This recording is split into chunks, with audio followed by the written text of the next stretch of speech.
Looks like we're live. Hello everyone and welcome to yet another. So, let's make a little bit of announcement and officially start the stream. A red circle live on Twitch. And what are we doing today on twitch.television? That's a good question. So today we're coding in Pascal in 2022 while society is collapsing. So that's exactly what we're doing today. Yeah, so I'm in the mood of programming in, did I say Pascal? Pascal, right. Right, so I'm in the mood of programming in Pascal. So yeah, that's what we're going to be doing today. It's a very old language that a lot of people know as the language from their school, right? From computer classes and stuff like that. But today we're gonna unironically program in that language. We're gonna be using free Pascal. Let me actually go open the description. How can I find the description? MD, there we go. So we're gonna be using this version of Pascal. Hello everyone, welcome. Look at that kitty. Look at that kitty. That's a very cute kitty, isn't it? So you can find this thing in here if you're interested in using this language as well. So my problem with Pascal is that this is I wouldn't say it's a dead language. It's nothing but dead, thanks to Free Pascal community. Free Pascal community is actually very active and they keep developing this thing. And you know, Pascal is so cool. It supports all of these platforms without LLVM. Right, it does support LLVM as well, but that's only recent development, right? So they were supporting all of this platform before LLVM existed, right? So it's a very active community, it's very competent community, they really know what they're doing and they kind of keep this language alive, right? So which is very cool. So I wouldn't say that Pascal is a dead language. I would say it's a language that kind of lost the market, right? It still exists, it's still active, but like nobody really uses it for like anything super serious. And because of that, there's not that many text editors that support Pascal well. Right, I don't know, even like Emacs and Vim, their Pascal support is kind of meh. It always like fails either with highlighting in some cases, or it fails with indentations, right? So there's always like something in both Vim and Emacs that sort of fails a little bit in Pascal, and this is because nobody programs in Pascal, right? So if somebody was programming in Pascal very actively, people would just like fix it eventually, but nobody fixing that. I could probably go ahead and fix that, but I'm too lazy. So because of that, we're gonna be using a different text editor today. So far what I found is that Genie has more or less good support for Pascal, so we're going to be using that, right? So it also has a built-in text editor, which is rather convenient in my opinion. So thank you everyone who subscribed, Destroy Computers, thank you so much for tier 1 subscription, and Nerdy Pop Rocks, thank you.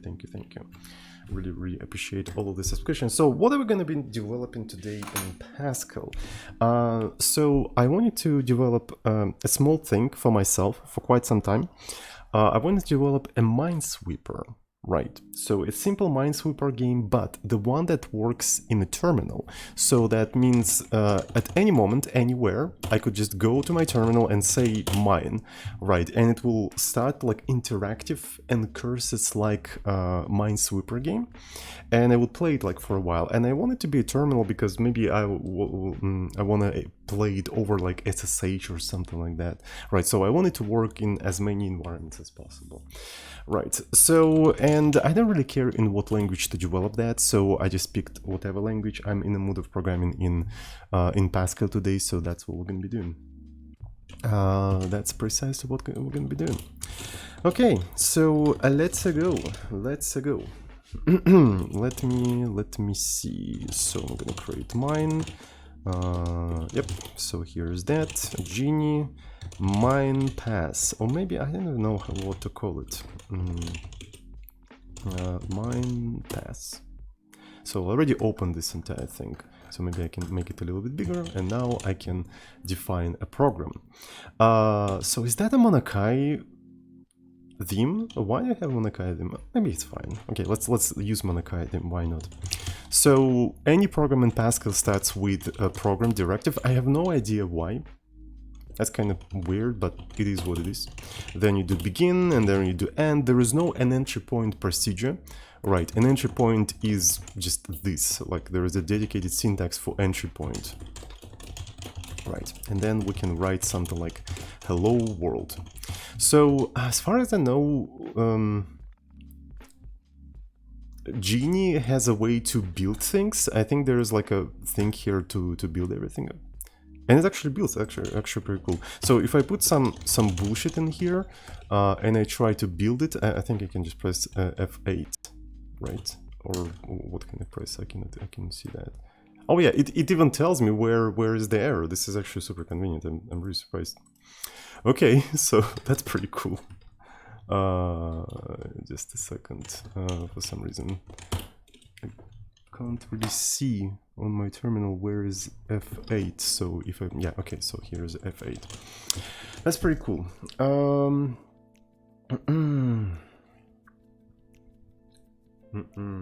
People were making Minesweeper for fun just last week. Nice.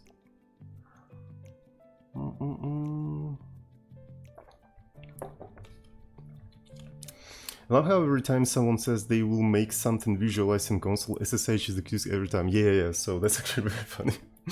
So SSH is such a good thing, right, that, yeah. Maybe that's the only thing that keeps us in terminal for so long. Right, so the terminal applications, they're extremely old.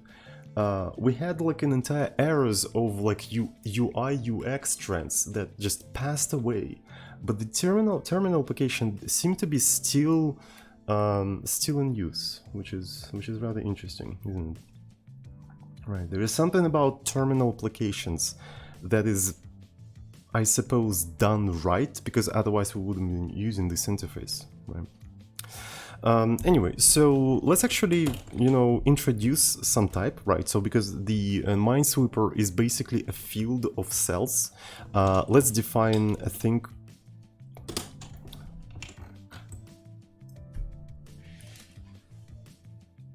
Okay, very nice.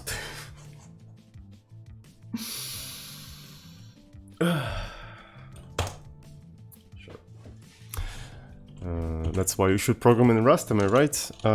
So maybe I'm gonna go into something like Todin main main.pass, right? So, but the problem is that I want to use all Pascal, not the built-in Pascal mode. Now, let's define a cell, right? So the cell can be either empty or it may contain a mine, right? So that's the cell. Then field is going to be basically an array of cells, right? So you basically have cells and it's an array. But is it going to be two-dimensional array, right? So I want to be able to customize the size of the array, right? So that means this array has to be dynamic. Dynamic array, do dynamic array have like several dimensions? I don't really know. So what I want to do is to have like a dynamic array and just have amount of rows and amount of columns, right? And so then if I want to, for example, get like field get a certain cell, right, I would do like a computation on this flattened array, right? So essentially I'm gonna store the array like they're stored in C if you have two-dimensional array. So they're usually stored row-wise, so it takes all of the rows of two-dimensional array and just like puts them like in a sequence along each other in the memory, and that's it. So using like simple mathematical formulas, you can actually figure out from two indices, one index on a flattened array, right? So that's what you can do. So if I want to take a field, right, I provide the field, and then I provide the row, I provide the column, right? So it's going to be an integer, and this thing should get me a cell, right? So this thing should get me a cell. So it wants to actually do it like that. I have no idea why. Oh, this is because I forgot this thing. All right, sure.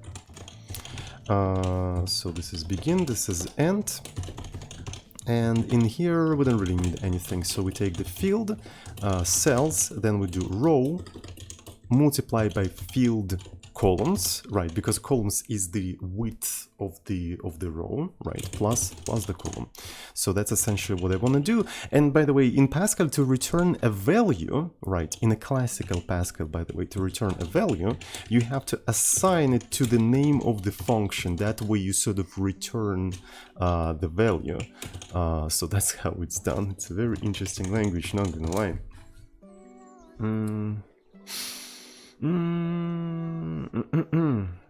So, I never used Emacs. Well, you don't have to use it. You can use whatever text editor you want. It's just a program that lets you save characters on the hard drive. That's it. It doesn't really do anything. Right, so instead of like using two-dimensional arrays, I think I'm going to use one-dimensional one, and I'm going to compute the place of the cell myself, right? So it actually has to be somewhere here. Right, there we go. So let's try to compile this entire thing. It's going to be fpc mine.pass, right? So this is main.pass. Duplicate identifier mine. How is that? There was one error compiling. How is that? Is that because of this thing? So when you define a program in Pascal, it creates a name in a namespace. The question is why? Why program directive wastes a name in a name? Why do you even need such directive? Wirth, how do you pronounce his name? I didn't really know. But what the fuck? Excuse me. Imagine like wasting precious names. Imagine wasting precious names for this kind of stuff. What if I call it like a bomb? Right, not mine, but bomb. Program directive creates a name essentially for link purposes. God damn it. That's a good reason to waste a precious name. Alright. Okay, so and it compiled. Surprisingly, it compiled. I was afraid that maybe it's gonna have problems with, you know, the same name of the variable and the type, because Pascal has a problem. And another interesting problem is that it's case insensitive. Alright, so that means, yeah, this is basically the same name. Even if you rename these things, this is the two same names, right? Because of that, people usually like prefix the types with T to indicate that it's a type, but I hate it because it makes it kind of noisy. Right, I really like it without the prefixes and stuff like that, but apparently it's not a problem, right? So it's capable of distinguishing between the types and some other stuff, which is nice.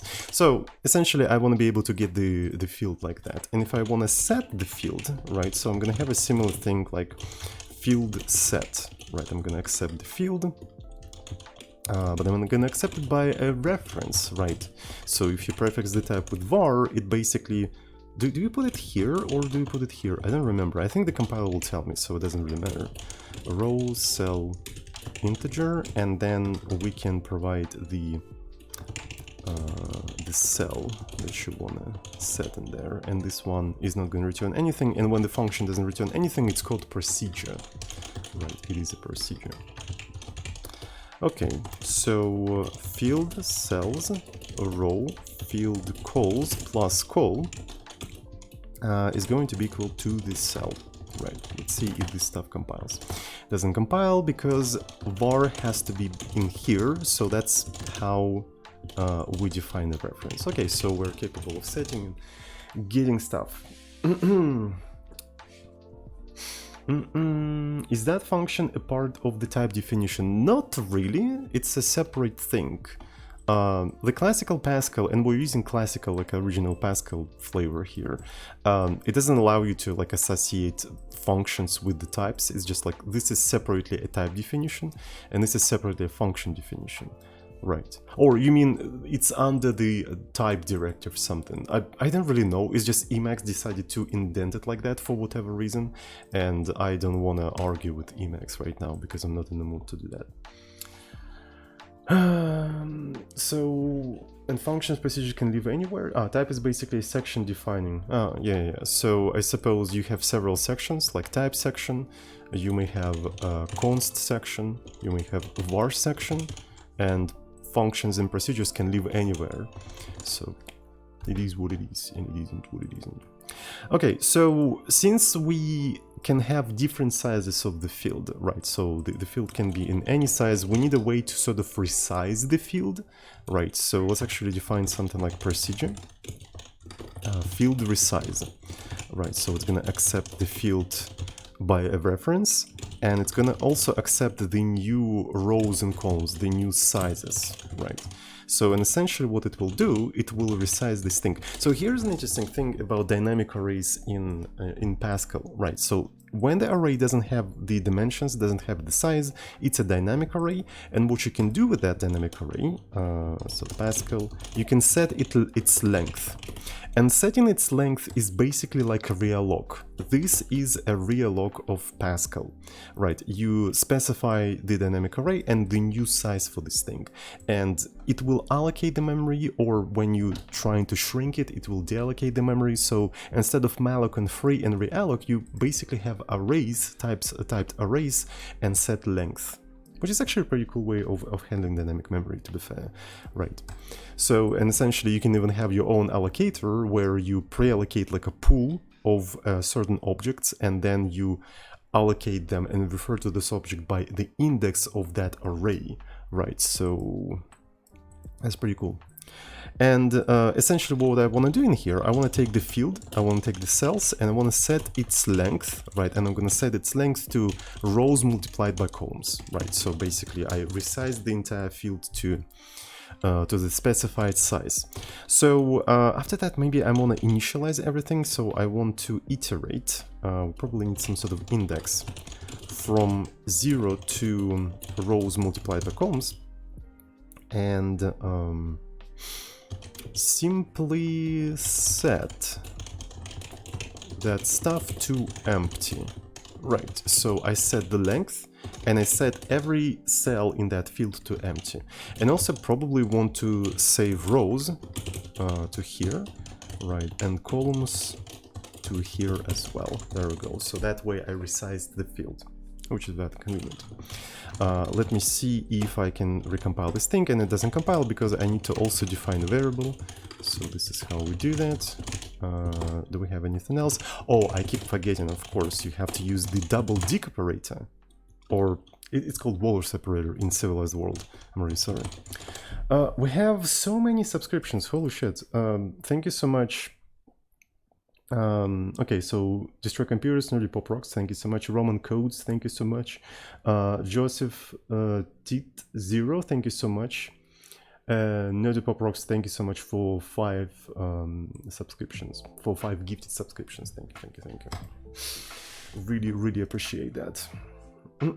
Cheers. Waller separator, yeah. All right. So now what I want to do. Maybe I'm gonna just define something like main field, and there we go, we have a main field in here, right? Then the first thing I want to do, I want to probably resize that field. So I'm gonna resize this field to let's say 10 to 10, right? And then, I don't know, we need a way to print the field, right? So we can resize the field, but we need a way to print it. So let's actually do something like print. And print in Pascal is called write, so let's actually call it write. Right, main field write. And let's see what's gonna happen. So we have field resize, and let's do field write. Field write. Var field. So when I write the field, I also want to write the numbers for the Minesweeper, right? So that means we'll have to compute them somehow. So this doesn't have to be a var, this is going to be that. So, okay. Let's define the iterators for rows and columns. Maybe I'm going to do that later. So first I'm going to just start using the variables, and then I'm going to define them later. Right, we're going to be iterating from 0 to field rows minus 1, then for column 0 to field cols minus 1, and then in here, what we're going to be doing in here, we're going to do field get row column, right? So we got this thing in here, and we're going to dispatch between different types of cells, right? So if the cell is a bomb, we can just simply write, so what's going to be the symbol for the bomb, right? So we can put like a star in here. I think star is a pretty good, you know, denotion for a bomb. And then when it's empty, we probably need to print a number of neighboring bombs. Right, so that's what we need to do. We need to print the number of the neighboring bombs. But how can we even do that? So to do that, we need to be able to count the neighboring bombs. Right, so let's actually do something like field count neighbors. Right, so we're going to accept the field. Then we're going to accept the cell for which we compute in numbers, neighbors, and then we're going to return the number of neighboring bombs. Right, so that's what we need in here. And then what I want to do, I want to assign that to this thing. So it's going to be field row column. And if neighbors is greater than 0, then we just print that amount of neighbors. If it is 0, we're gonna print just a space like in the original game, right? So when the cell doesn't have any neighboring bombs, it's essentially just empty, it doesn't have any number, it doesn't print 0 or anything, right? So that's basically how it works. So with this loop, we printed like a single row of the Minesweeper field. So here we also need to put like a new line, right, to separate things accordingly. So we're gonna do right ln. There we go. So that's how we're gonna write everything. But we also need to implement the, you know, the count neighbors.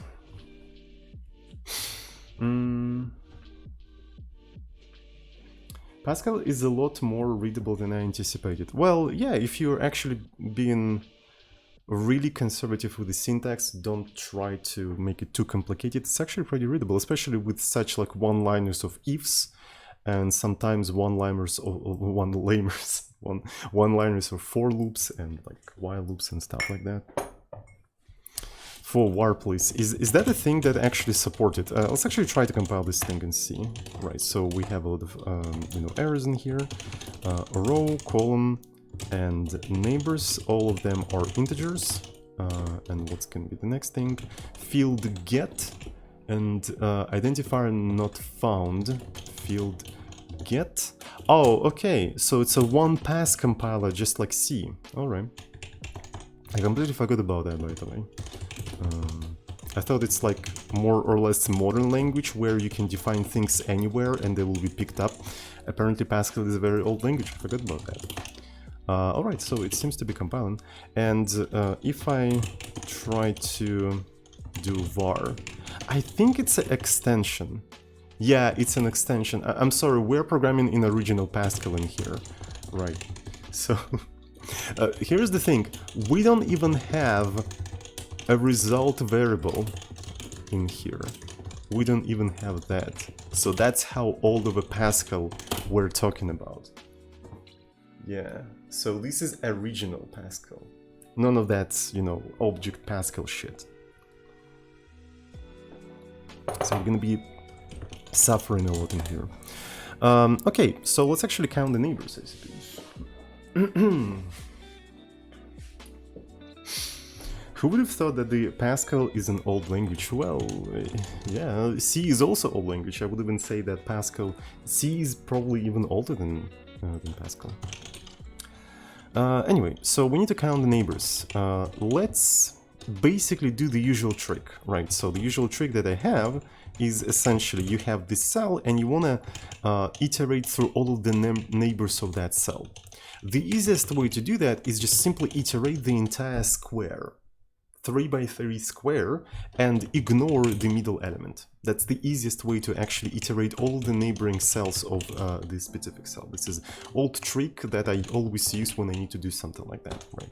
So we're gonna have d-row and d-column, and all of them are integers. And we're gonna do the following iteration: d-row from -1 to 1. So we're basically iterating the deltas, right?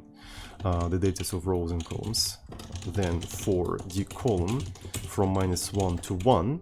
And we're gonna ignore the middle one. And the middle one is when both of them are equal to 0, right? d-row is equal to 0. Just a second, d-row is equal to 0. And d-column equal to 0. And we want to ignore that specific thing, right? So you just do not. And let's actually use De Morgan law, right? According to De Morgan law, it's going to be both of these things not, and this one is or. And not equal is essentially something like this, right? Yeah. If, then, and we'll have to do something. So I'm going to actually put begin and end. Yeah. Yeah, not equals in Pascal is like this. I remember this. Yeah. Oh shit. Okay, yeah, not equals is like that in fact. Yeah, that's very funny. Okay. So next, what we need to do, we actually need to know. Oh, this one is weird. Like, I need to check if the final thing is within the field, because you can actually go out of bounds of the field. Yikes. You know what would be cool?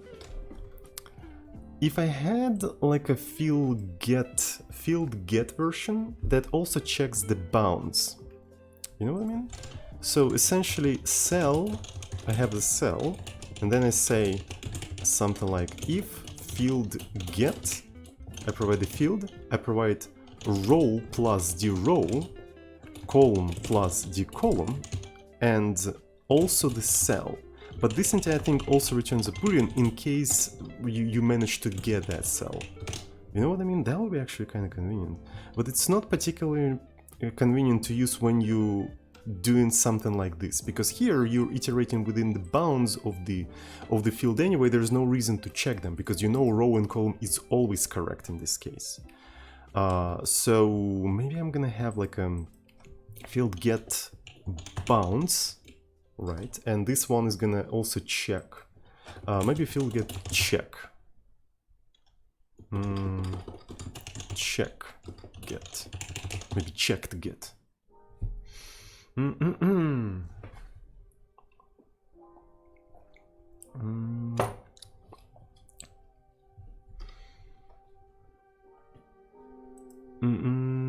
All right, so let's go ahead and implement this entire thing.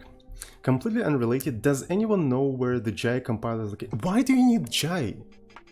I know a way better language than Jai. Okay, go to this website, download a better language than Jai. Just go here. I'm telling you, man, like Pascal is a way better language. Seriously, look at this language. Look at this syntax. Look how readable it is. Come on. Okay, field checked get. Right, so in here we're going to take the field and we're going to do row, column, integer.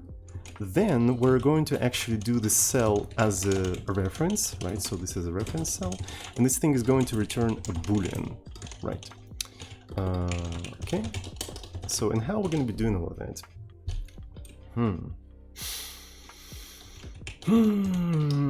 If row less than row, and row is less than field rows, and column less. Actually, this one has to be equal, right? So So this stuff has to be equal, less than field columns. In that case, we set the cell, right? We set the cell to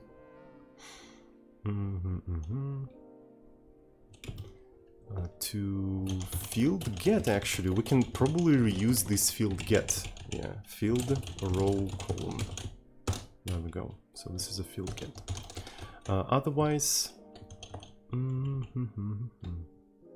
oh man, that would be actually pretty cool. You know, if we had result, we can do something like this, right? And then say if result, then do that, and that's it. We won't have to do anything else. That is so freaking convenient, isn't it? Look at that. It's so cool. Right, so you have result, then you automatically check that, and yeah. Unfortunately, it's not going to compile. It's not going to compile because, like, you don't have a result, right? A result is not a thing in this version of Pascal. So maybe we can mimic that. Maybe I'm gonna have result, which is a boolean, right? And then at the end here we can do field checked get result. I could probably do something like field checked get, but then it is not going to compile when I'll try to refer to that name back. Right, because that way Pascal cannot distinguish that. So basically Pascal does not distinguish the variable read and function call. Right, because if you have a function foo, this is the same as foo. Right, so from the syntactical point of view, for Pascal there is no difference between reading a variable, reading a value of a variable, and calling a function. So this is not, I think this is not going to work. Right, so let me see the error type definition. So it complains about something in here, which is kind of weird. Oh, I didn't finish this this thing yet, so let me actually just do something like begin end. Right, so just to put an empty thing in here. Error type definition, is that because... Oh, so it's probably... Okay, I see. Yeah, oh, it worked actually.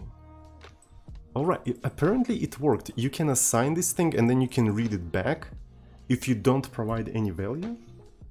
But if you have a function, right, which doesn't accept any arguments, but it returns like something, right,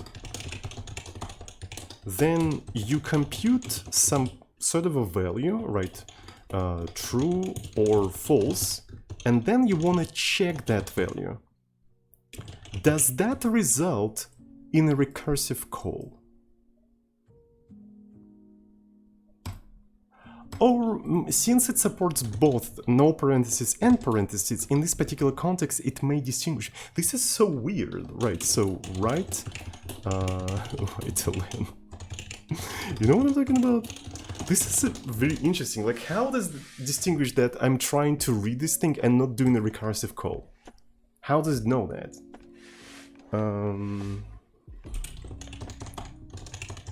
Shadowing recursion, yeah. So let's actually try to compile this thing. It compiles that. It is totally fine with that. So, and now I'm gonna try to call foo, like so. And it's not went into, well, minefield is not... Okay, so it managed to compile. Now if I try to run this, it didn't go into the recursion. But I suppose to actually go into the recursion, you have to call it. Right, so let's actually try to do something like that. And then I'm gonna do mine. And it went into recursion, right? So, okay, that's basically how you do that, right? So if you have this situation, the parentheses actually do matter. They actually do matter. It's really interesting. Okay. I don't know, you could have avoided this ambiguity if you just like always said, okay, function call is a function call, and you always have to do that, right? So, and segfault is probably because of the Stack Overflow, right? And what's funny is that why it didn't even print anything, right? So it just Stack Overflowed without ever printing anything. Probably because right line is buffered. right? So it was basically buffering all of these calls and never flushed them because it didn't have any opportunity because, you know, the program crashed.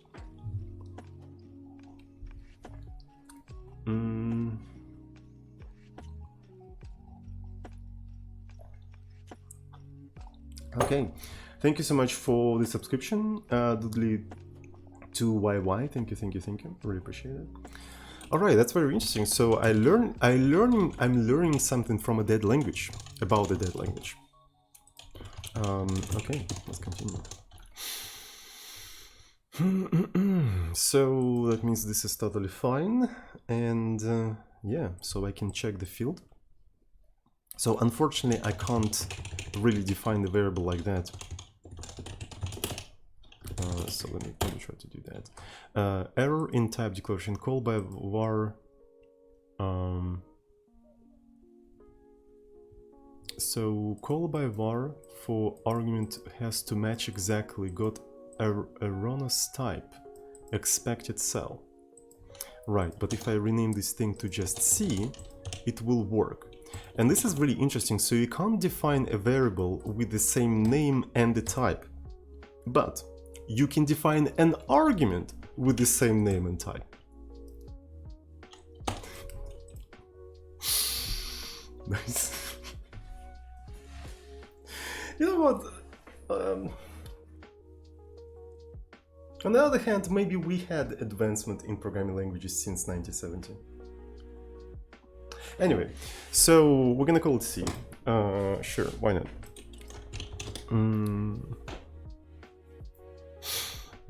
So we get that, and essentially we also need some sort of like a counter. And I wonder, can I just do field count neighbors equals 0, right? And then when we had that, and the cell itself is equal to the bomb, right? Then we need to increment field count neighbors. Field count neighbors is going to be equal to field count neighbors plus 1.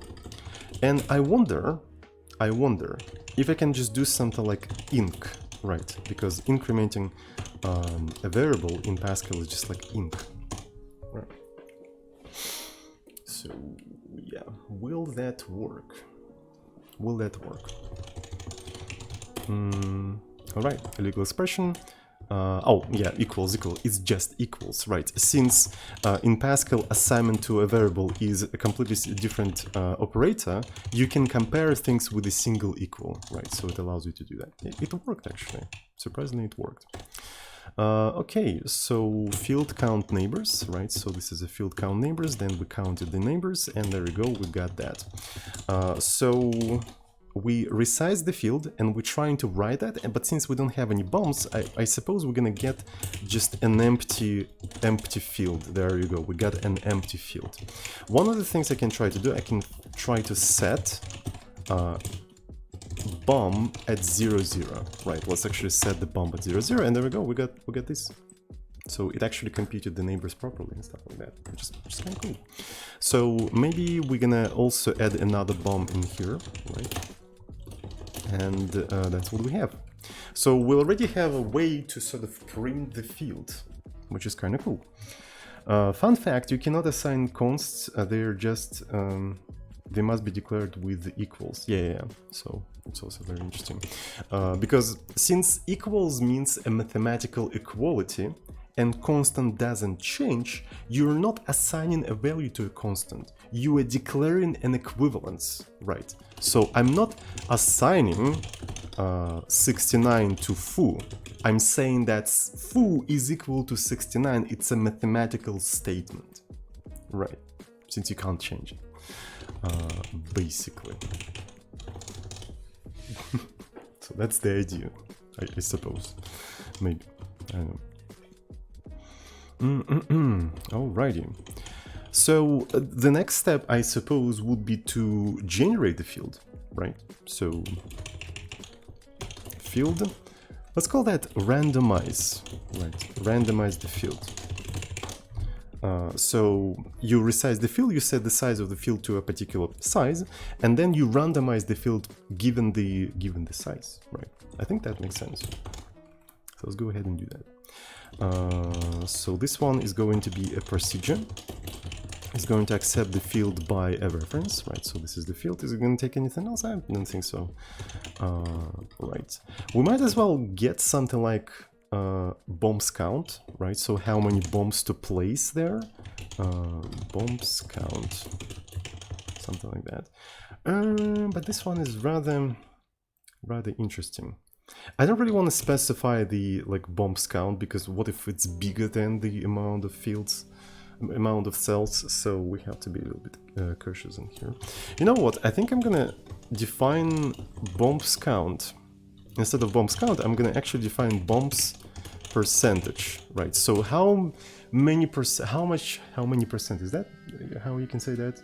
How many percents of the field should be covered with bombs? Right, and let's say that maybe 20%, right? So this is going to be 20% or something like that.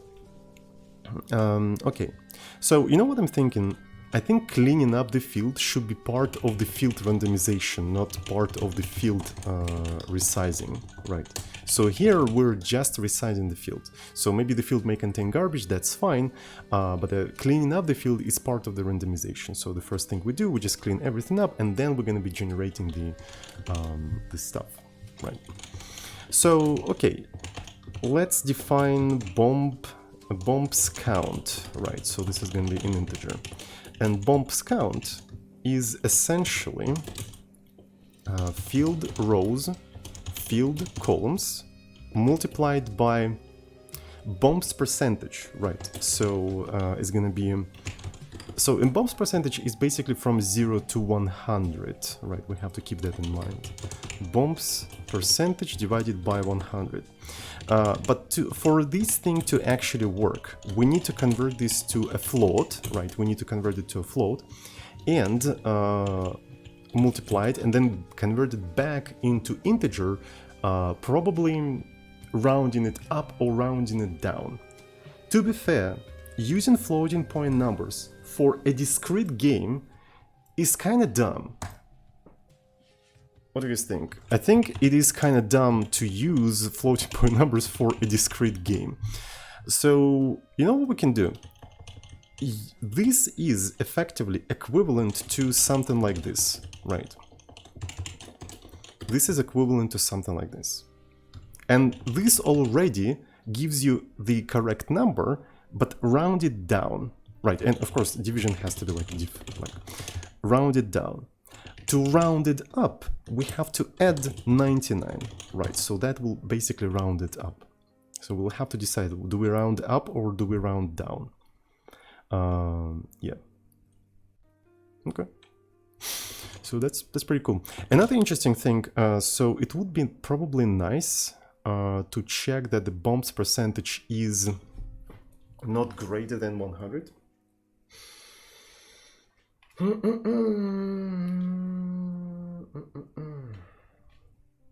How did you learn about coding? I've been doing it for 15 plus years.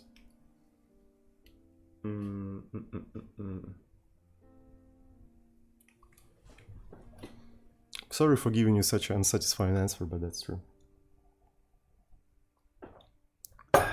You have to do it.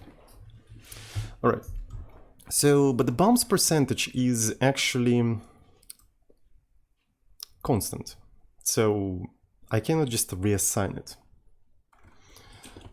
So maybe I'm gonna actually accept bombs percentage as the parameter of randomize.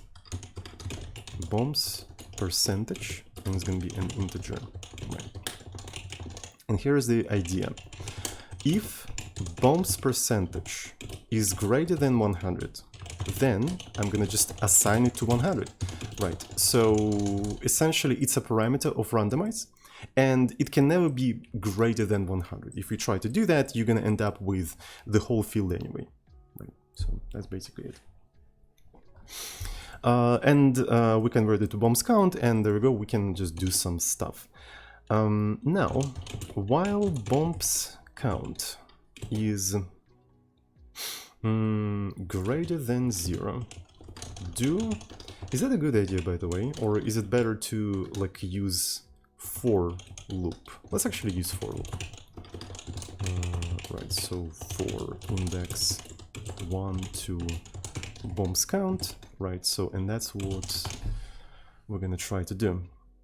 So now we need to pick a random cell, right? We need to pick a random cell. How are we gonna be picking a random cell? So this one is begin, this one is end. All right. What if we had a thing called random cell, right? So this is an integer. And row column. It might also accept a field, why not, right? So it grabs a random cell in the field, right? The next thing we can do after that, we can get that cell. You know what? What if we return that cell here as well? So essentially it picks a random cell, field, random cell, assigns row and column to that cell, and also returns that thing. Right. And here is an interesting stuff. If this thing has a bomb, we have to repeat it.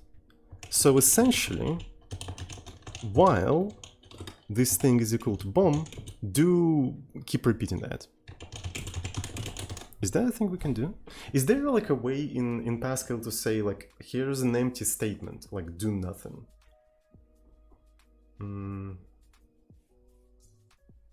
That's a very interesting thing.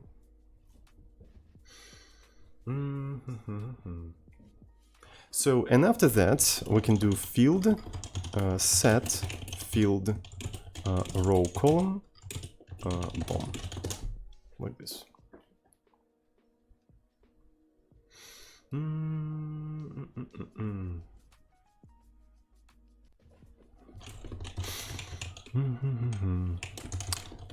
Pascal empty statement. Is that a thing though? Is that a thing? Empty statement. Eerie Pascal. Okay, empty statement don't perform any action and are usually created when the rules of Pascal require a statement. If you write begin, then technically according to rules. Okay. To the rules of Pascal, there must be a statement between begin and end. Since there is nothing there, the empty statement is said to exist there. Also commonly occur when a statement sequence have trailing semicolon in Pascal. Okay, I don't quite understand. Okay, let's try to compile this entire thing and see. Identify rows. So field rows, field columns. Right, so another one, field random cell, we'll have to implement this thing. Field random cell, procedure. It has to be a function, by the way, right? So accept the field, then we also accept row, column, as a variable. Do I have to put like a variable on both of the names, or do I have to put them only on a single one? That's a good question. I'm going to put them on both of them just in case and see what the compiler says. And then this thing should return the cell, right? This thing should return the cell. Begin, end. Right, row is going to be 0, column is going to be 0, and cell, field random cell, is going to be equal to empty, right? So it always just like finds the empty. It's not implemented yet. We're going to implement that a little bit later. Okay, so identify a var found. Okay, so you only have to provide that in a single place. And here we have to have a semicolon. Do we need to have anything else? Identifier not found. Okay, again, we have to maybe move all of these things there. I think the getters and setters of the fields should be like the first things because everyone uses them, right? Literally everyone uses them. Okay, wrong number of this stuff. Okay, randomize. Let's say that we have 20% of this stuff. All right, and it kind of worked. And I forgot what I was trying to test. Right. Yeah. Okay. So it seems to be working. Now, what if I just don't provide begin and end, but I provide a semicolon? Will that work? Okay, it worked. I can do it like that. All right, wait. Yeah, I can do, if I need to have a while with an empty statement, I can do it like that. I don't have to provide begin and end. I can just, this is so cool. Do I have to provide do? Yeah, I probably have to provide do, but that's actually pretty cool. Right, so that actually makes it super convenient because you have an action in the condition, and while this condition is true, you want to keep repeating that. That's so cool. All right. So, yep. This is such a cool and elegant way of finding an empty cell. Right. This is such a cool way of doing that. Huh. All right. And we're talking about the language from 1970. Yeah. Very elegant language. A bit outdated, right? But at its core, it has pretty nice ideas, pretty cool, nice ideas. Okay, so randomize, right? So it doesn't really work because we need to implement a field random cell, right? Oh, another interesting thing. Since it's always going to be 100%, I think you always will find eventually all of these things. I don't know. So I'm thinking, do I have to like implement some prevention mechanism that for like looping for too long? Nah, whatever. Okay, so let me find random. Pascal random.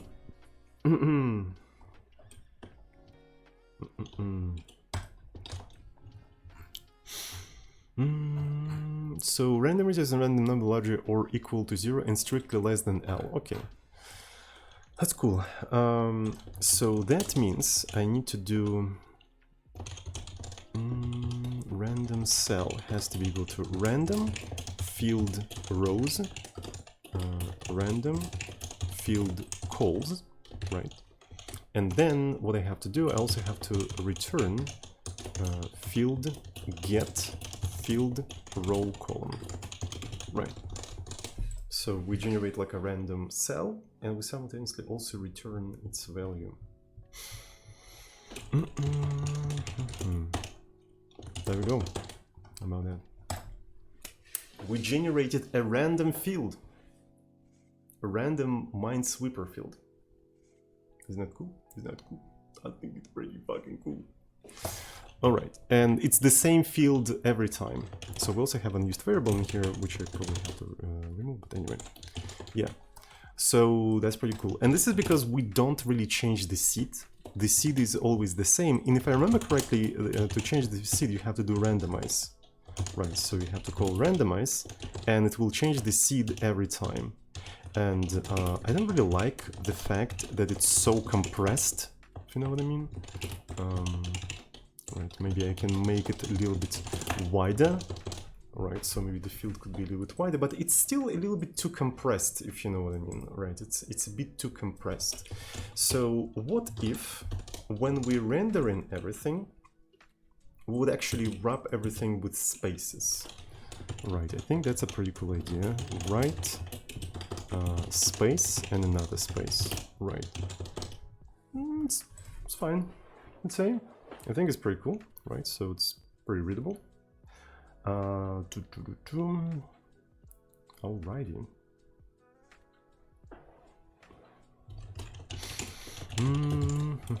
So we already have like 100 lines. And this is in 100 lines, how about that? Oh, and look. It uses time, it uses seconds. It actually changes every second, right? So it uses seconds as the seed. Hey Tsoding, what do you think about Odin programming language? I think the same thing as about Zig. It's the same thing as Zig. $300. Alright, so maybe we should make a small break.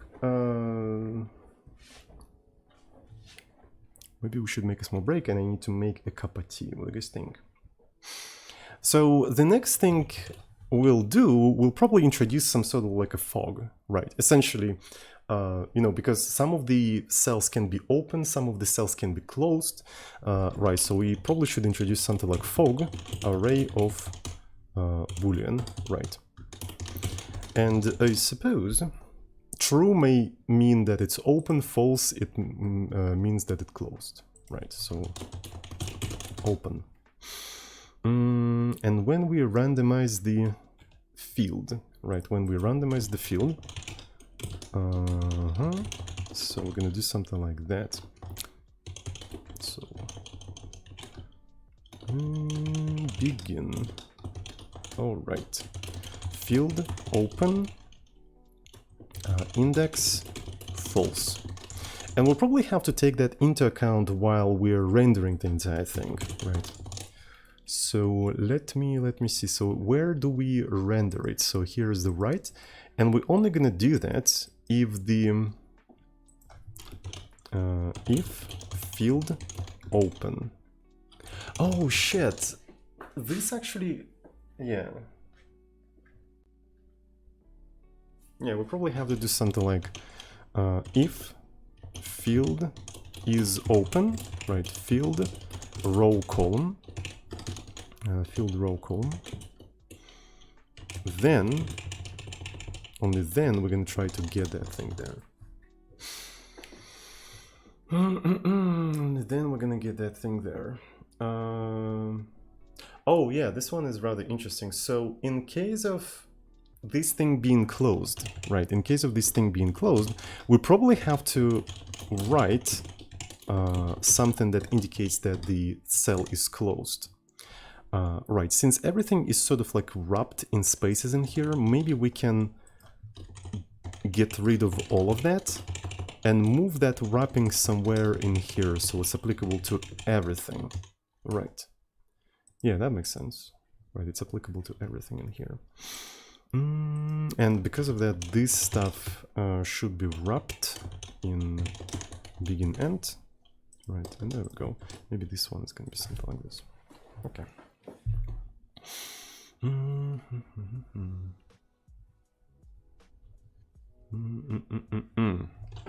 Okay, go. So let me see. Field is open does not exist. Right, field get. Let me find field get. Function field is open. Field row column index integer cell. So what's interesting is that I keep repeating the same formula over and over again, like basically row, columns, and col, which is probably kind of like error prone, right? One of the things I probably want to do, I want to maybe abstract that away. And introduce something like field cell index, right, which provides the field, which takes the field, row and column, and returns you the index of the cell, so we can, well, I mean, it's actually kind of long as well. Yeah, I think it's too much effort, and it doesn't really worth it.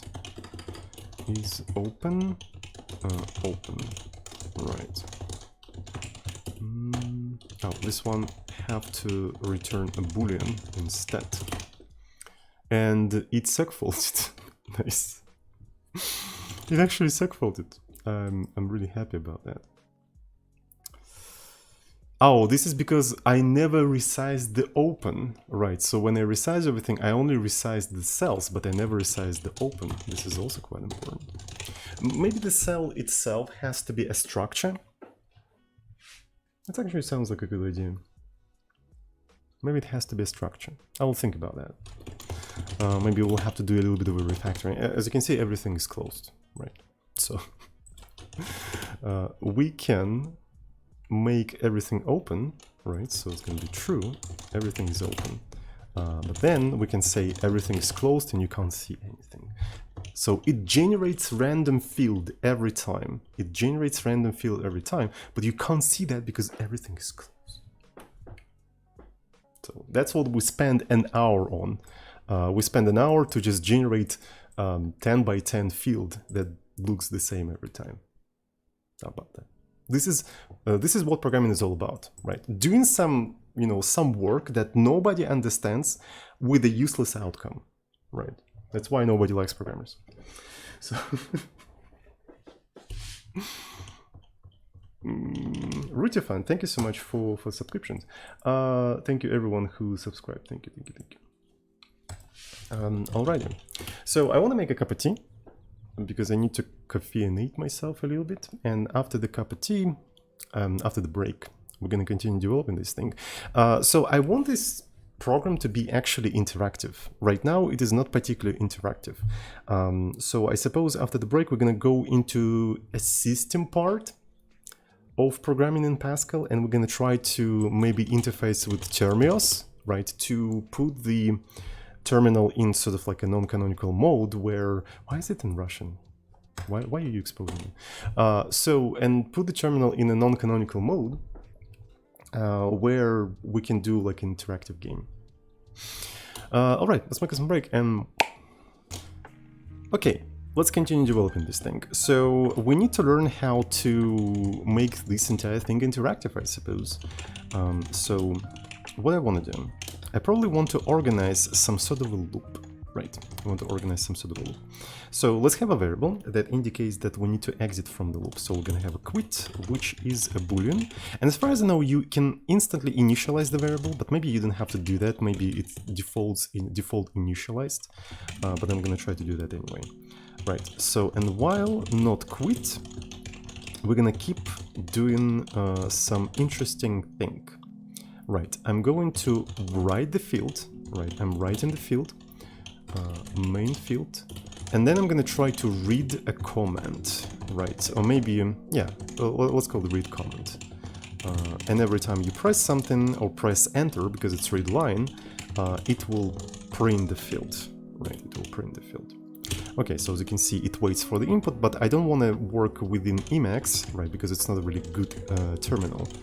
I want to open TeamUX instead, so we're gonna have something like mine, and there we go. So yeah, it prints this thing every time I press enter, so which is pretty great. So we already have some sort of interactivity, you know what I mean? It's not particularly great interactivity, but anyway. So let's Google up something about Termios. Like, as far as I know, Pascal can interact with the Linux operating system, right? So it has some modules that allow you to do Linux POSIX stuff. So let's Google up free Pascal, Termios. Can it do the... It straight up has a module for Termios. Look at that. That's actually pretty good. So I wonder, can I just say, all right, uses Termios. Can I do that? Can I do that? Is that a Termio? Yeah, it is a Termio. So there is a thing called Termio. So I don't remember what's the difference between Termios and Termio, but there is the difference between them, and they're also pretty similar as well. Well, this looks like the data structure, right? So that's usually what you have in here. Example. Can we have a simple example for this kind of stuff? Okay, we can have that. So it's a fpioctl, but I'm not sure. You know what? I want to Google C example. Termios example. I'm pretty sure I'll be able to port that stuff.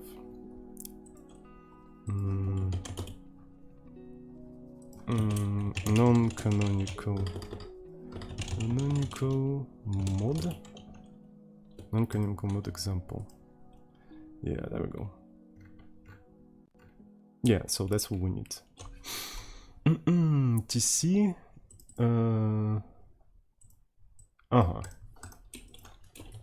Cool. So first we need to create TATTR data structure with the name Termios. Right. So I wonder if that is going to work. ATTR. So this is the structure that basically stores these settings for the terminal, right? So that's what it does. And it works. So let me actually not run the game every time I recompile it. Right, there we go. So everything seems to be working. So we have this data structure in here. As far as I know, we should be able to then do the following thing, where I can try to print the parameters in here.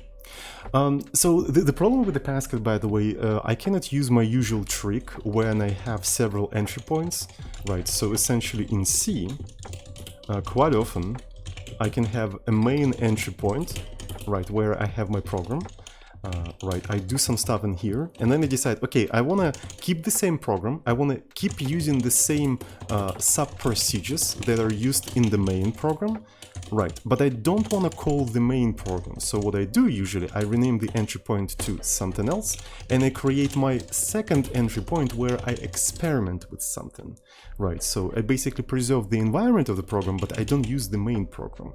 And it's kind of convenient, and I can always like comment it out and go back. This is a very convenient trick, right, if you want to use something like that. But in Pascal, since in Pascal entry point is not a procedure or function, I cannot really do that.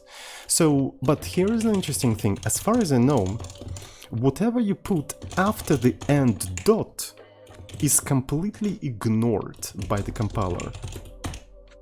You can put literally anything in here, and it's going to be ignored because after the end dot, the Pascal stops parsing anything.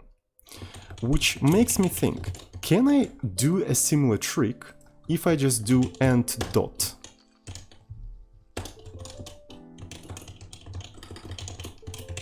I just realized that, right? So I didn't prepare for that trick beforehand. I just realized that I can probably do that, and it works. It's even better, I think. It's even better trick. Well, almost, like, because I cannot preserve both of the entry points. So that's actually a pretty cool trick, right? So I can experiment with something, and when I'm done, I can just remove that, and there you go. So this is the main program. That's pretty cool. I do remember that. The reason I do remember that is that my school teacher, who taught me all, like, majority of the algorithm and who taught me to love, like, computer science, he was using Pascal and he was explaining algorithms and data structure after the end dot. He always used that space, that area, for different sort of visualization, explanations and stuff like that, while having the main program somewhere here. This is such a cool way of using that space, right? So, and this is the only reason why I remember that, because he was always using that sort of like space to explain things. That's so cool. So, yeah, very cool.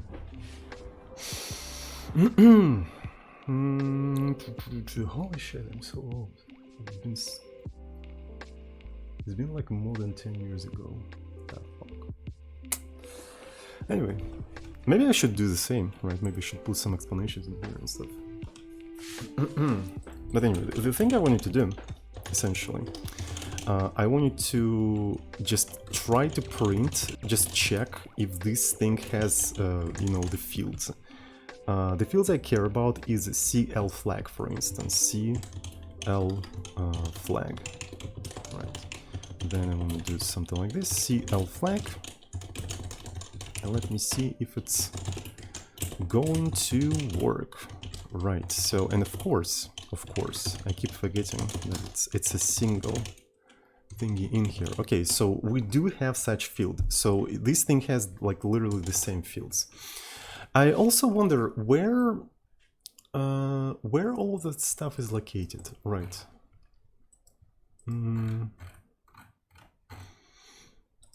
So FPIOCTL bun XH. Oh, it's a B Unix H. Bun XH. I wonder if I can do the following trick. I can take the name of this source code and go somewhere in user share and try to find such file with exactly that name. Will I find anything? Because I want to find all of the place where the free Pascal stuff is located, so I can just go there and... Okay, there we go. So this is where it's located. So it's FPC SRC, and yeah, so I can just literally go there. User share FPC SRC. So it's usually in RTL, right? And this is where we can look for things. And for instance, I want to search for Termios equal. right? Because this is where it's defined. All right, so there are several, implementations for the terminus right in here specifically.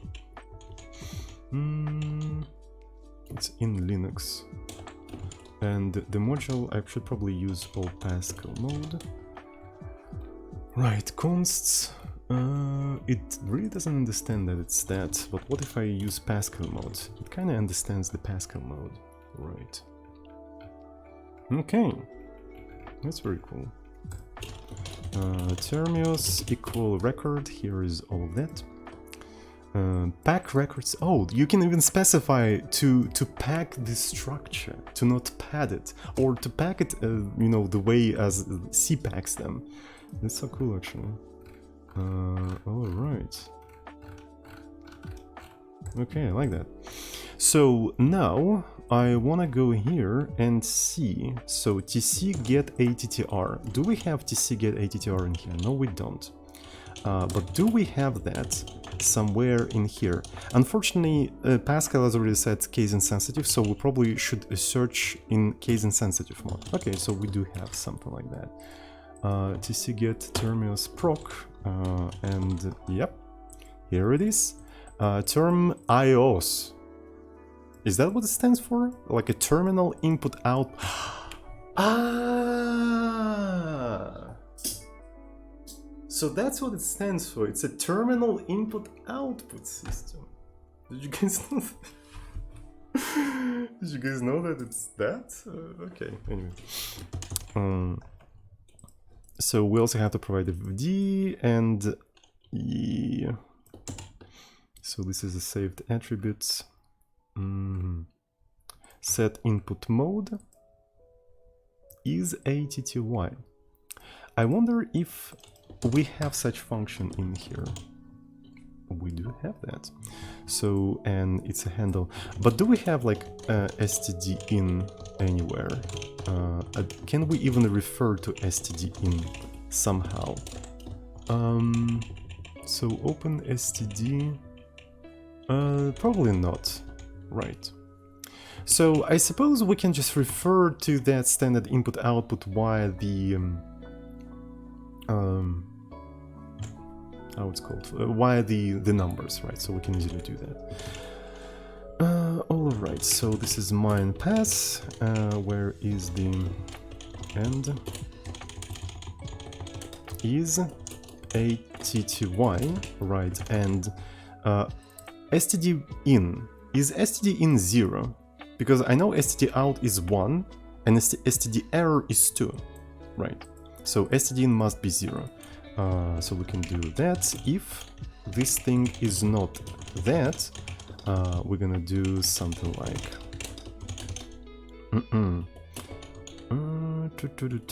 write ln. This is not a terminal, right? Maybe even error. Right, and here, can we just do something like exit with 1? I'm not sure if it's gonna work, so I'm just like curious.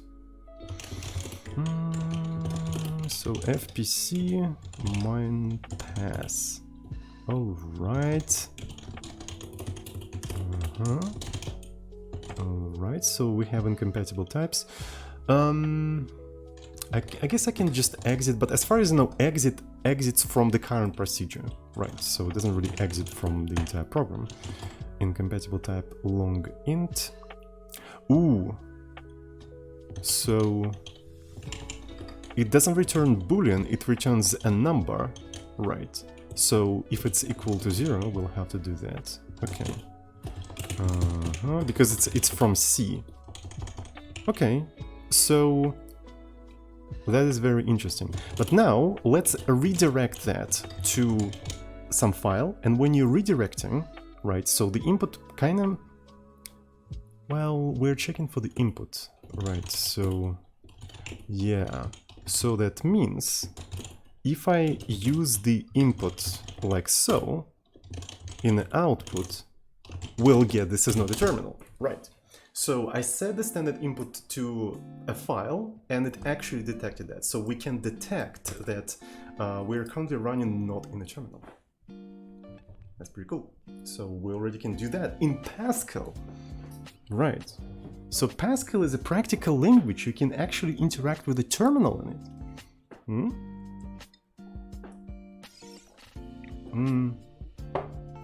By the way, is the camera lagging? Is the camera? It feels like the camera is lagging, doesn't it? Huh.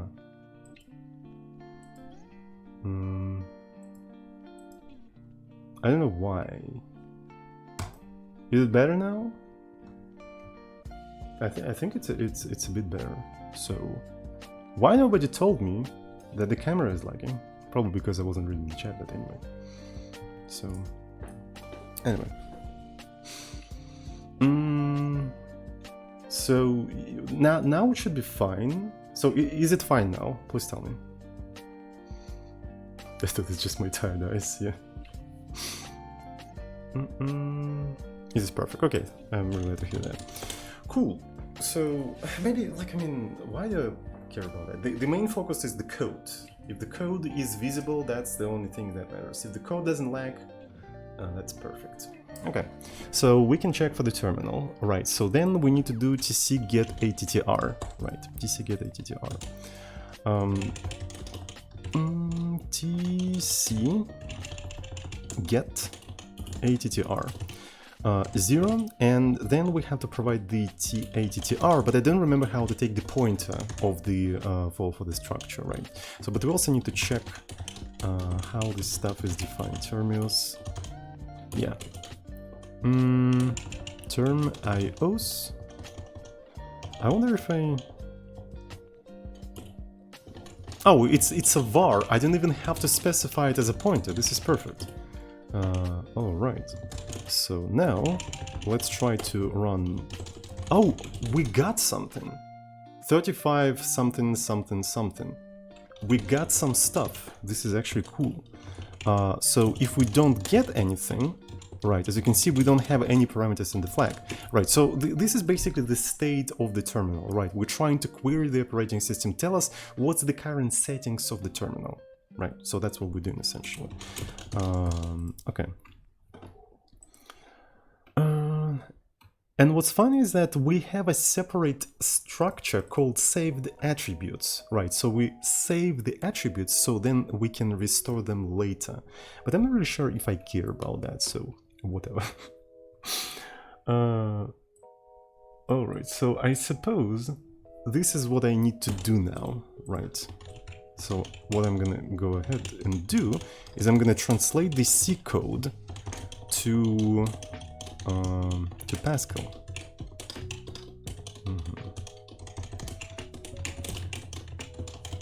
Tattr t set attr. Right. Maybe I can actually do the following thing.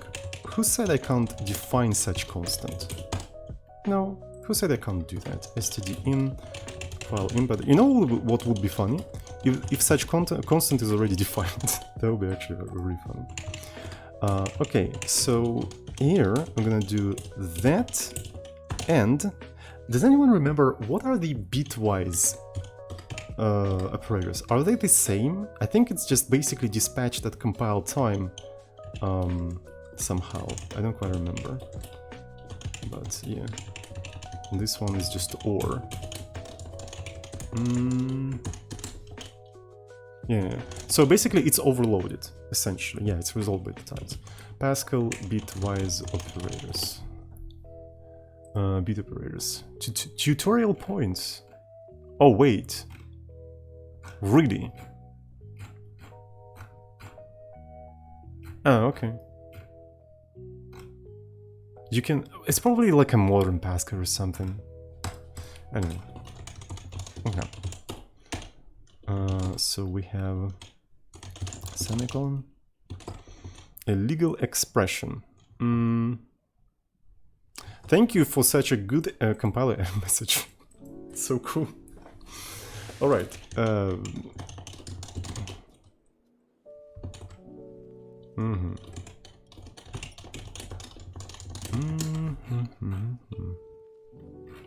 Bitwise. The question is like, what? Ah, oh, okay, so, yeah, I keep forgetting. You could have told me that it's a wall separator compiler. Why didn't you tell me that? Okay, so it seems to be working, which is nice. So here, we're essentially setting non-canonical mode without, like, echo and stuff like that, right? So let me try to run this thing. So I'm gonna exit. I didn't really want to exit, but I did that anyway. Why can't you just go there? Mine? Oh, and I can't type anything. Look at that. I can't really type anything. Right, so, but I can, one thing I can do, I can actually blindly set reset, and it should be fine. That's actually pretty cool. Alright, I'm super happy. Now, I'm gonna do that. So we resize, we randomize, then we set the terminal, right? So the terminal has been set successfully. And then, I might as well just read in here, and let's try to recompile that. This is not what I want, that's for sure. Okay, cool. Yep, that's pretty cool.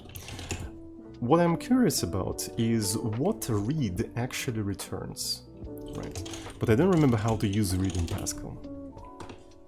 How do you use read in Pascal? Does it just return something? So you provide the text, you provide the arguments. Oh, okay. So we are looking for a character, right? So let's call it like that, character. And then I'm gonna say, okay, read the character, right? And maybe on top of that, I'm gonna just like always print that character, because I want to see how exactly this thing interacts, you know, with the operating system. Okay. So it doesn't buffer anything and stuff like that. So as you can see, I can like literally control all of that. That's actually pretty cool. So I don't have to press enter or anything like that. That is very, very cool. All right, so...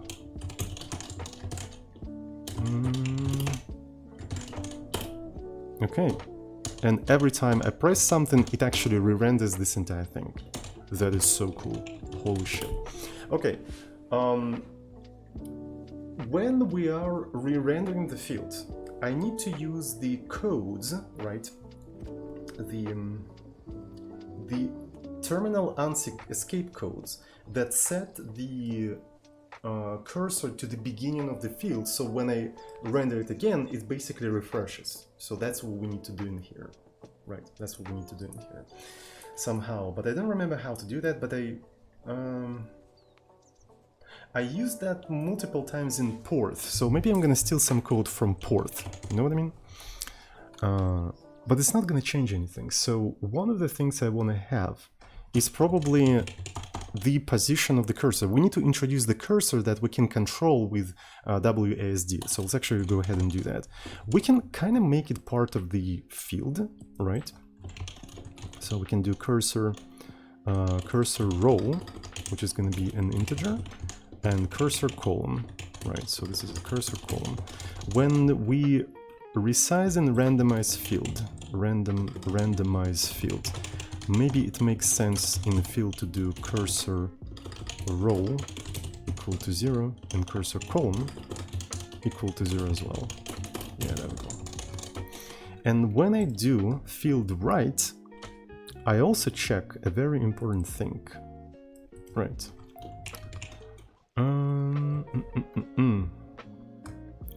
If field at cursor, right, I provide the field, I provide the row, I provide the column, then I write this thing, otherwise I write this thing.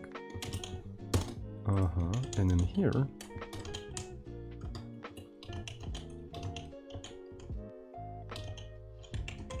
oh yeah, this is what I want. Field at cursor, and in here this is going to be a simple function that checks if the row and column is equal to the cursor row and column. Field row column integer integer boolean begin and field add cursor, field cursor row equal to row, and field cursor column equal to column. There we go. Cool. We have the cursor. We can't really control that cursor yet, but we're getting there. So one of the things we can do case CMD, and here we can have several cases. We can have W, we can have S, we can have A, we can have D. And in case of W, what do? We're gonna go up, right? So it's a field cursor row decrement by 1, right? It's just a decrement, but it only makes sense if the cursor row is greater than 0. Otherwise, it doesn't really make much sense. So if we want to go down, right?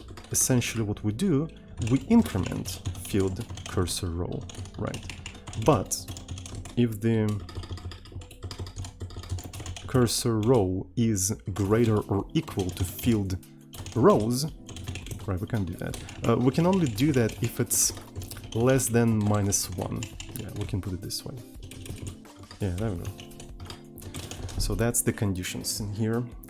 So A is essentially left, right, but it's for the columns, right? So we just replace columns. And here, it's the same. Row, column. There we go.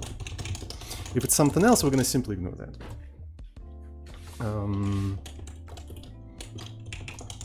Okay.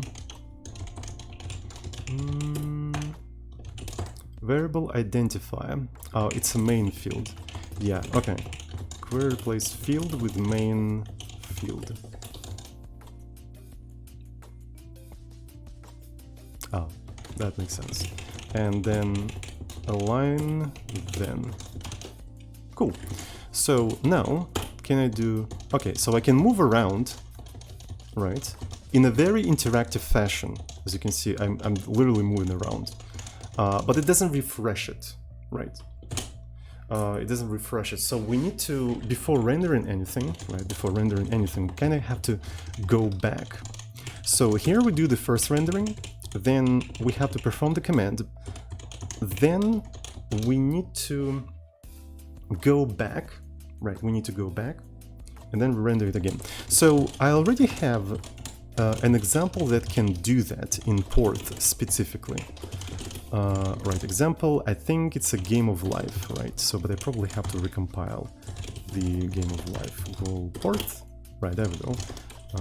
So this is goal. As you can see, this is what I do here, right? So it constantly refreshes, and to achieve that, I'm using the ANSI escape codes, right? So that's what I do in here. Porth, right? So, and the codes that we use are these.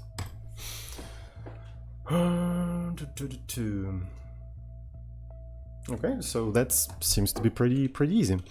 Right, we have to put escape, right, escape symbol, then open bracket, then a number of like how much we have to go back, and then A. That's how it basically works. Let's see if we can easily do that. So right, we have to put a new line. No, we don't have to put a new line. So this is a right. Escape. The question is how we're going to do escape. I remember that in Pascal there's ORD, right? So there's ORD, and it takes, returns the ordinal value of the didn't have type class. So you can use that to get numbers. But what's the opposite of ORD?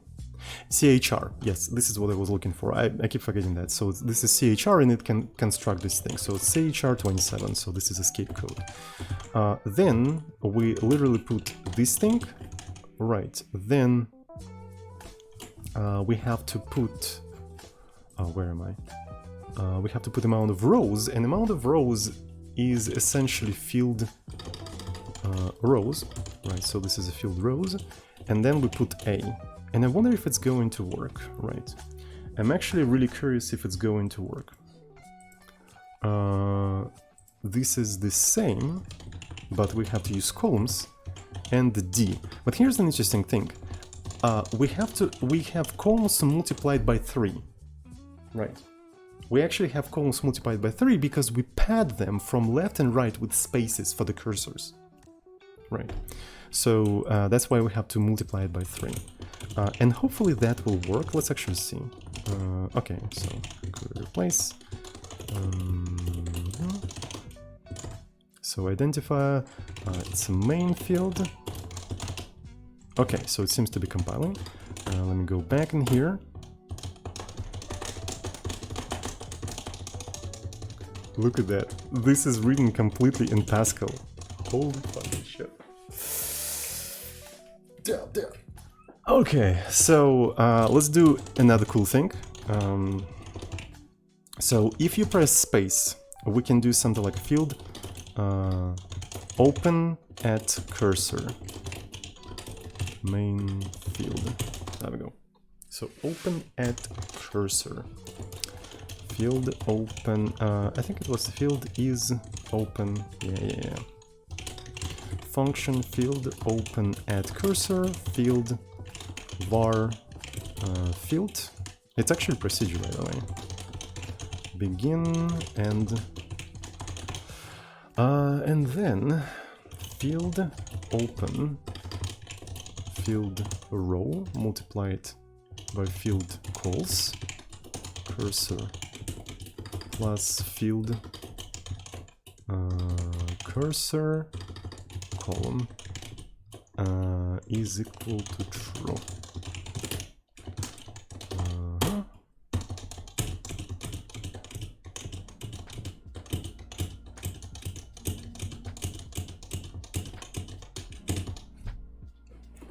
Well, you technically can already play it.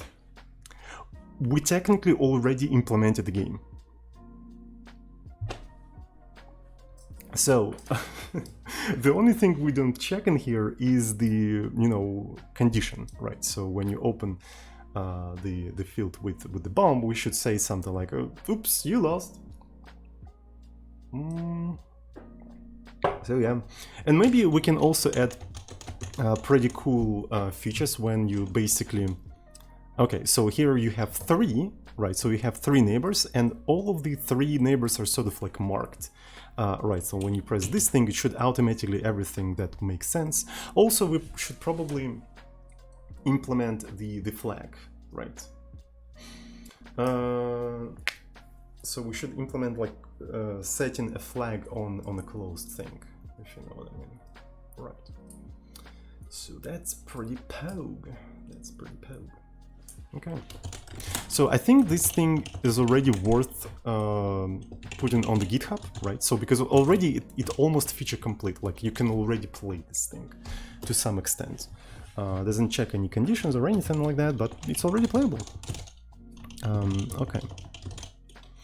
So the license, I'm gonna release all of that under MIT license.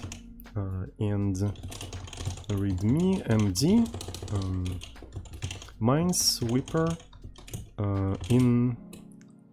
so the terminal minesweeper quick start. It's written in free Pascal. Sorry about that. Right.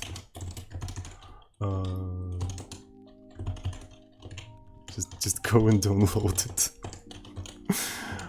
Now we're gonna do console fpc mine pass, and then you just run it.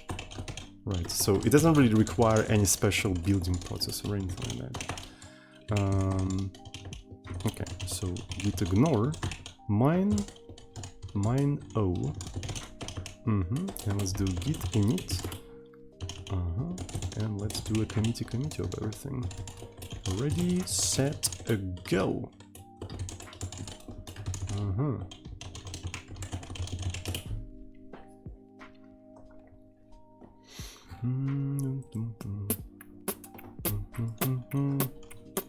Mine.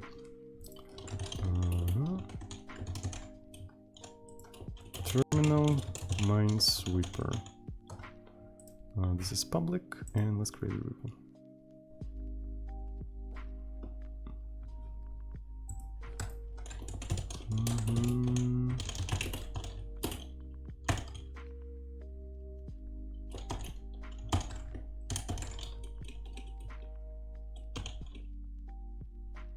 Okay, so you can find this the source code in here if you're interested in this thing, and I'm also going to put that in the description, just in case I ever release this, you know, this stream on YouTube. But yeah, mine pass. There we go. Okay, so what do we need in here? What do we need in here? We need a simple condition, like a field open at cursor, right? So we can have like different things in here.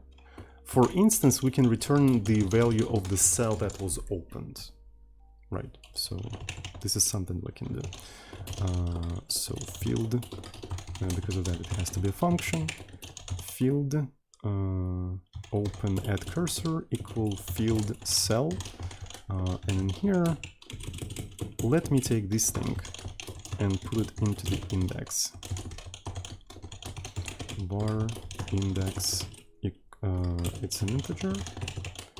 Right, so here we can do just index. There we go. So, and if open at cursor is equal to bomb, then well, we have to probably do begin and end. And here we're gonna write ln oops, and we just exit. Yeah.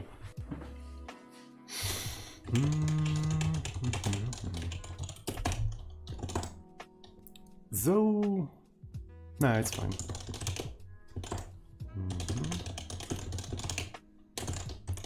Okay. It didn't really open it properly, though, right? It would be kind of nice if we like literally opened everything. Yeah, I really like that idea. So essentially, so we do need to have something like field open everything, right? Field open everything. Then I would love to move that somewhere, right? So to have a function, cursor back field. So we have two notions of the cursor. We have a built-in game cursor, right? And we have another cursor that is the terminal cursor. I wonder if we can actually... Okay, I can't really control... What if I just used this cursor as the main cursor? It's not going to be particularly portable then. What if I want to port this game to WebAssembly? Right? Or something, like to some sort of like a front end that doesn't have the notion of the cursor. It would be nice to have our own cursor then. But maybe depending on the front end, you will just like use a different notion of the cursor. I don't know. So it's kind of hard to tell, but just don't really want to spend too much time on that. So because of that, I'm not going to try to think too much. All right. So open everything. All right. Then write the field one more time. Then write oops, and then exit completely. So that's what we can do. Main field open everything, open at cursor, function var field field. This is not a function, this is a procedure. Begin end var index integer for index 0 to field row, field rows, field columns, do field open true. that is basically it. Not bad.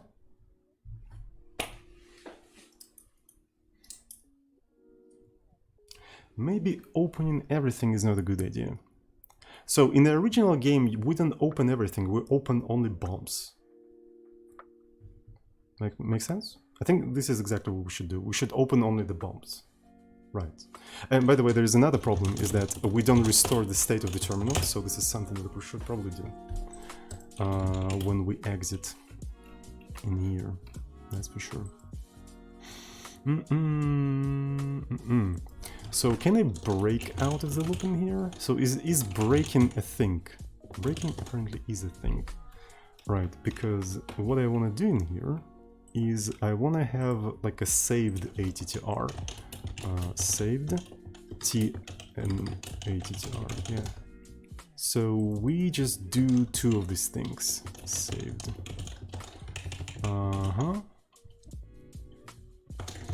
And then when we reset everything back,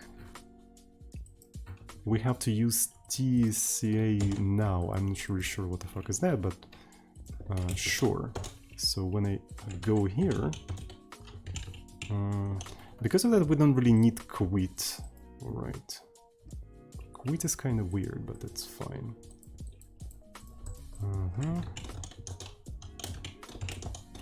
Saved. Okay. This is not what I wanted. Yes. And it reset it. Okay, so perfect. Okay, let's go. Open everything. Query replace. Open bombs. And here we can actually do that relatively easy.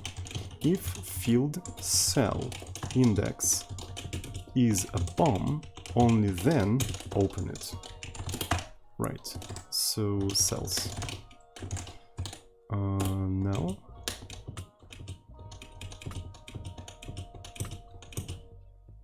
It's kind of difficult to see them. Yeah.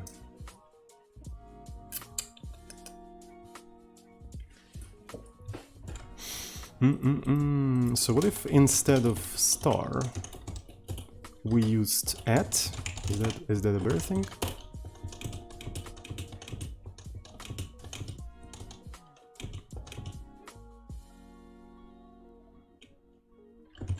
Or maybe instead of this we used dot.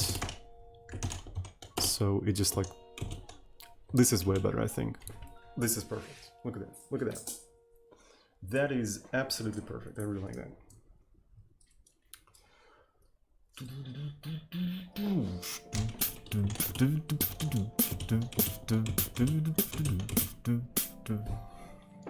Okay. Oops.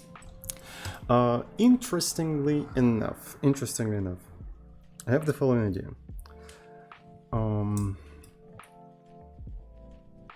I forgot what idea I had.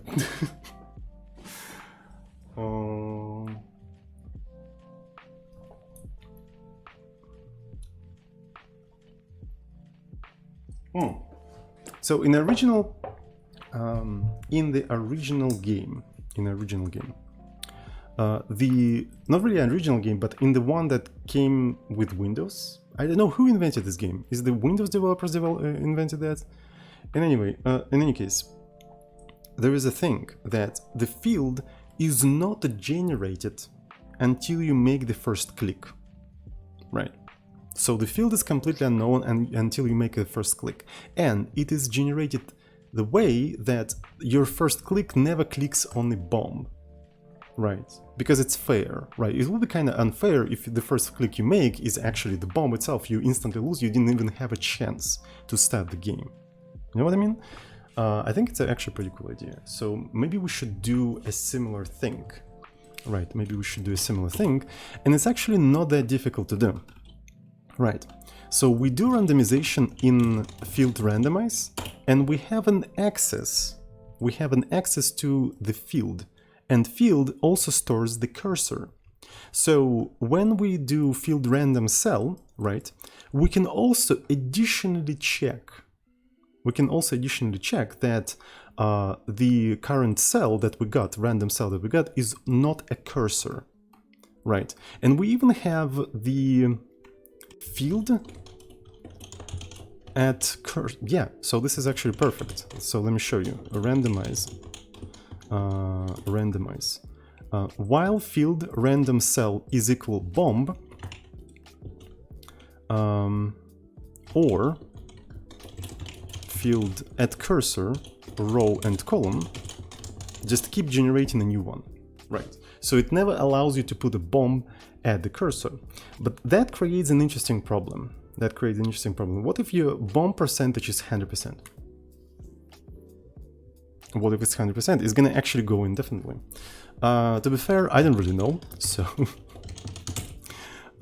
let's actually put it to do prevent this loop going indefinitely, because I don't really want to think about it too much right now. I know that like it's possible for this loop to go like forever, and by the way, we're using original Pascal. In the original Pascal you have to use these commands. I know it's possible for it to go forever, but it's just like I need to come up with an elegant design to prevent that, and it's just not really in the mood. So, and the percentage is hard-coded to 20 anyway, so who cares? Everything is hard-coded right now, so it's fine. Okay, so essentially what we can do, we can, when we resize everything, right, we can as well close everything, right? We can as well close everything, right? So this is not what I wanted.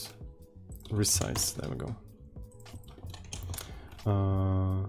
We resized everything and we closed everything, and in randomization only then we set all of them to empty. So there is a difference between this stuff.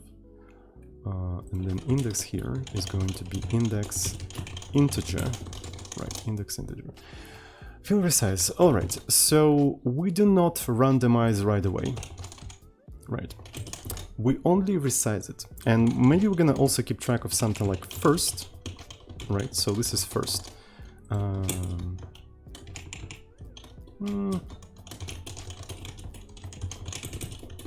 not sure if it will work. Now, what do we do? If first, then we're gonna do slightly different thing. We're going to field randomize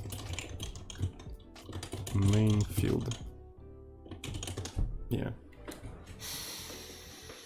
So, and field randomize, by the way, kind of guarantees that it's going to work. Yeah, this is two separate things, by the way. Yeah, two separate expressions. There we go. So if it's the first time, we're randomizing it, but on top of that, it probably makes sense to say first false. Oh yeah, so we need to say first equal to true. Yeah, first equal to true. If it's the first time, we do field randomize. Field randomize should guarantee that you don't click on the bomb, right? You don't click on the bomb, and then yeah, we do everything else. Field at cursor is probably defined down below. At cursor. Okay. Yep. I probably don't need to do that because it's an expression. Randomize 20%. So we don't call it anywhere up there, right? So that's the only place where we call that. Okay, so everything's fine. Let's try to play that. Ah, shit. Okay. I forgot that randomize sets the cursor here. So I think maybe we should do that at resize. Let's do that with Resize. Did I close everything? Yeah. Okay. Okay.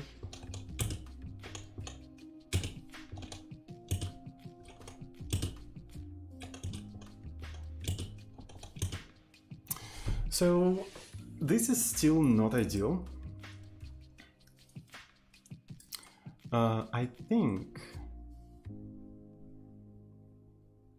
I think we should guarantee that you click on the empty cell with 0 neighboring bombs. That would be way better, right? That's what we need to do. What do you guys think? We need to guarantee that when you click, you actually get like completely empty thing. Somehow.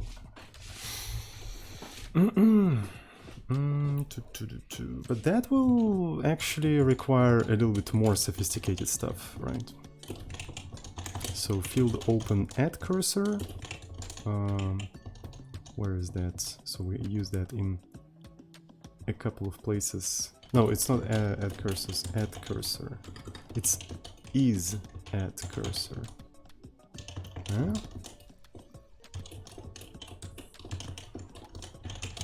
Am I being an idiot? Yeah, field add. Okay, yeah. Field add cursor.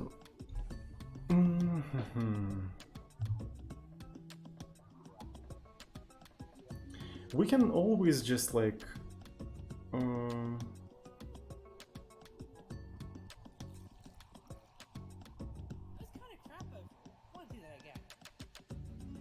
essentially, if the row falls into this region around the cursor,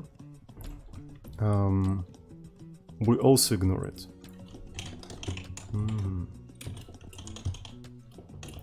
At around cursor. Yeah.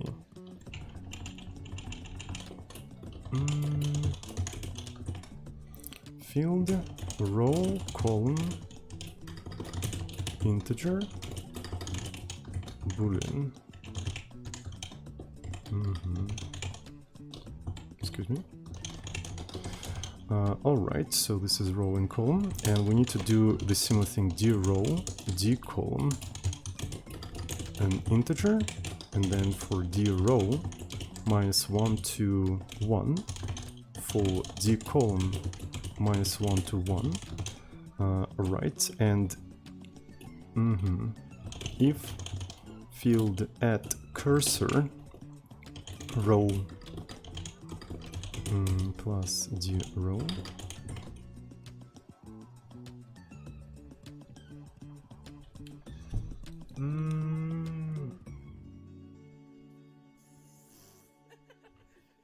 so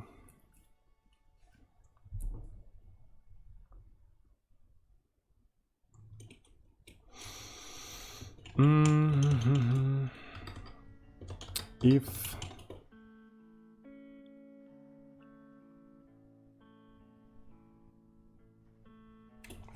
my brain actually just farted.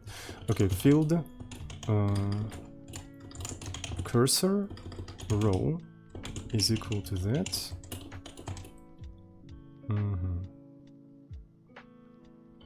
It's actually something like this: plus d row is equal to this thing. Yes, that's probably what we want. I was thinking, why I can't use this thing, because it's not the same, right? Yeah, I'm already getting tired, so column. Then if we found that, we can instantly just return true. I think this is how you can do that. Yeah. And then field around the cursor is false. Right. Around cursor. Okay, so that should be fine. Now let's try to play that. It's empty, so we know that around we don't have any of these things. Okay, so here we know for sure we don't have anything. I can open this stuff. So here I also don't have anything. So here we have something, right? So this is definitely where we have that. So here we don't have anything. I can continue playing. Okay, cool. So here we definitely have a mine, so that means here we don't have it. This comes here. So maybe there is mine in here, so probably... Okay, I'm gonna miss. So as you can see, I can't really play anymore because I'm already done. But yeah, this is a Minesweeper. Okay, so fair bomb generation. I'm gonna push that right into the repo. So isn't that cool, everyone? So we achieved the goal. We implemented Minesweeper in free Pascal. So that's actually pretty cool. So there's this one, so there's nothing in here.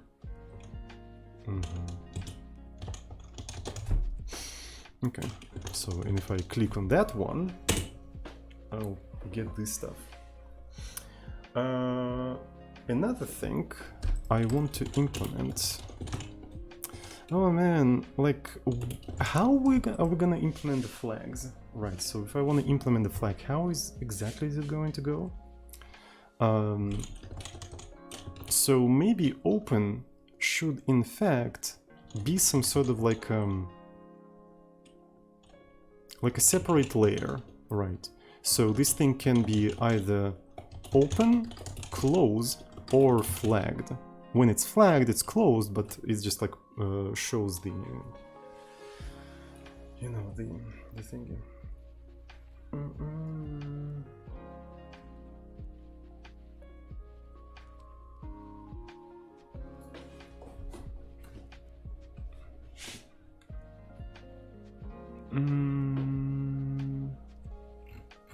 All right. Because it would be kind of nice to have the flag. But the problem is that I'm not sure how to call this thing yet. So I kind of thinking about calling it fog, right? And it can be open. So initially it's closed, open, and flagged, right? But then I can call this fogs. How would you call that? Is like shutter a good name for that thing? What do you guys think? How would you call such thing? Like, I'm not really sure.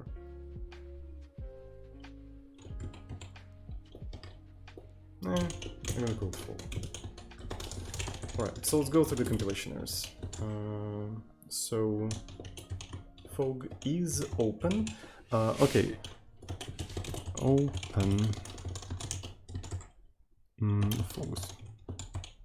State. Okay, that's actually a good name. State. Yeah.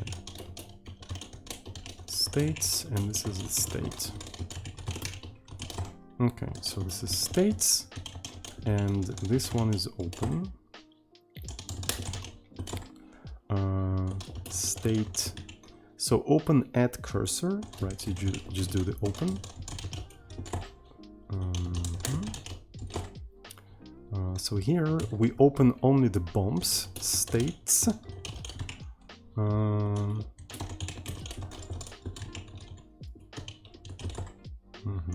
Set length states. States. Okay, when we resize everything, we actually keep them closed. And that is it, surprisingly. Okay, so we get the field. But if it's open, we do that. So here we have to do slightly different thing. We should do field get state.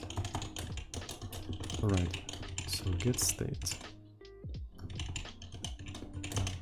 Field get state.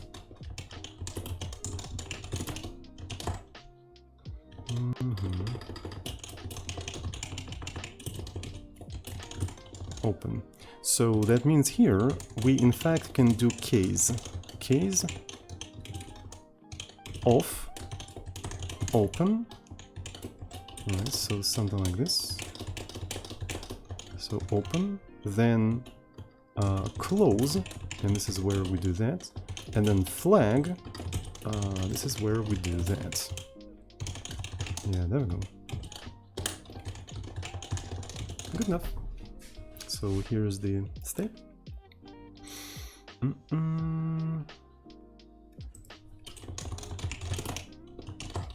Wrong number, closed, flagged. Alright, so now open at cursor, field flag at cursor, field,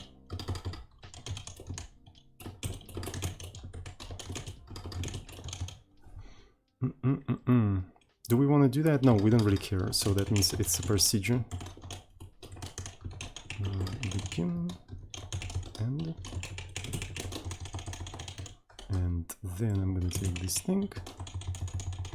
Oh, it probably makes sense to check the state of this thing. Right. If field state index is closed, only then you can change it to flagged. Okay. Case like this. I think we want to do case. If it's closed, it becomes flagged. If it's flagged, it becomes closed. If it's open, it doesn't do anything, so we just basically ignore that. Yeah, so that's the only things we care about, right? So closed, flag, open, don't do anything. States. Alright, and now, if we press F,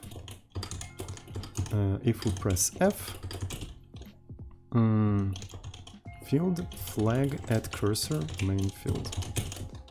So that's what should we have.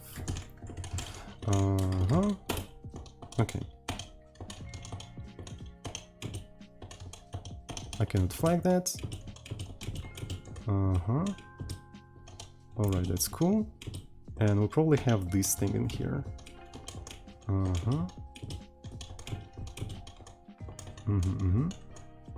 So this is fine.